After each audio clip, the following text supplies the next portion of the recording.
ফুলবিজি উপলক্ষে পার্বত্য অঞ্চলের দুই প্রধান জেলা বান্দরবান ও রাঙামাটি জুড়ে ছড়িয়ে পড়েছে উৎসবের প্রাণচাঞ্চল্য। চাকমা সম্প্রদায়ের ঐতিহ্যবাহী এই উৎসবটি বাংলা নববর্ষের আগমনী বার্তা নিয়ে আসে এবং পার্বত্য চট্টগ্রামের মানুষের জীবনধারা, সংস্কৃতি ও ঐতিহ্যের এক অনন্য প্রতিচ্ছবি তুলে ধরে। বান্দরবানে ফুলবিজু উপলক্ষে পাহাড়ি গ্রামগুলোতে যেমন উৎসবের ঢেউ লেগেছে।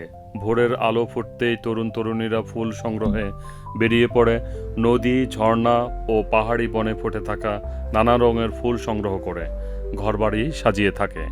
এই ফুল সাজানো শুধু সৌন্দর্যের জন্য নয়, বরং এটি পবিত্রতা ও নতুন বছরের শুভ সূচনা। সকালবেলায় নদী বা ঝর্ণার ফুল ভাসিয়ে দেওয়ার মধ্য দিয়ে পুরনো দুঃখ কষ্ট বিদায় এবং নতুন আশার সূচনা করা হয়।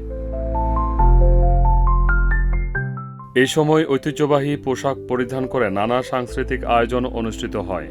স্থানীয় তরুণীরা রঙিন পিনন হাদি পরে এবং তরুণরা ঐতিহ্যবাহী পোশাকে অংশ নেয় নাচ, গান ও খেলাধুলায়। পাহাড়ি বাদ্যযন্ত্রের তালে তালে পরিবেশিত হয় লোকজ সঙ্গীত, যা পুরো এলাকা জুড়ে এক আনন্দঘন পরিবেশ তৈরি করে। স্থানীয় বাজারগুলোতেও উৎসবের আমেজ লক্ষ্য করা যায়। বিভিন্ন ধরনের ঐতিহ্যবাহী খাবার, বিশেষ করে পাজন রান্নার প্রস্তুতি চলে ঘরে ঘরে। অন্যদিকে রাঙামাটিতেও ফুলবিজু ঘিরে একই রকম উৎসবমুখর পরিবেশ বিরাজ করছে। এখানকার মানুষজনও ভোরে ফুল সংগ্রহ ও নদীতে ফুল ভাসানোর মাধ্যমে দিনটি শুরু করে। শহরের কাপ্তাই লেকের পাড়ে এবং আশেপাশের এলাকায় উৎসবের বিশেষ আয়োজন দেখা যায়। বিভিন্ন সামাজিক ও সাংস্কৃতিক সংগঠন আয়োজন করে নৃত্য, সঙ্গীত, ঐতিহ্যবাহী খেলার অনুষ্ঠান।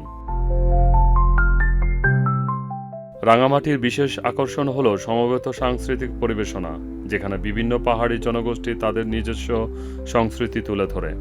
চাকমা, মারমা ও ত্রিপুরা সম্প্রদায়ের মানুষ একত্রিত হয়ে আনন্দ ভাগাভাগি করে নেয়, যা সাম্প্রদায়িক সম্প্রীতির এক উজ্জ্বল দৃষ্টান্ত।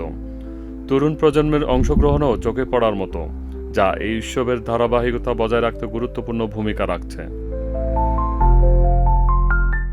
ফুলবিজু কেবল একটি উৎসব নয়, এটি পার্বত্য চট্টগ্রামের মানুষের জীবনবোধ, ঐতিহ্য ও সামাজিক বন্ধনের প্রতীক। এই উৎসবের মাধ্যমে তারা প্রকৃতির সঙ্গে তাদের গভীর সম্পর্ককে উদযাপন করে এবং নতুন বছরের জন্য আশা ও প্রার্থনা জানায়। বান্দরবান ও রাঙামাটিতে ফুলবিজুর এই আনন্দঘন পরিবেশ প্রমাণ করে যে বৈচিত্র্যের মাঝেও রয়েছে একতা, আর সেই একতাই বাংলাদেশের সাংস্কৃতিক সৌন্দর্যকে আরও সমৃদ্ধ করে তুলেছে। আনিসুর রহমান, প্রজন্ম 24।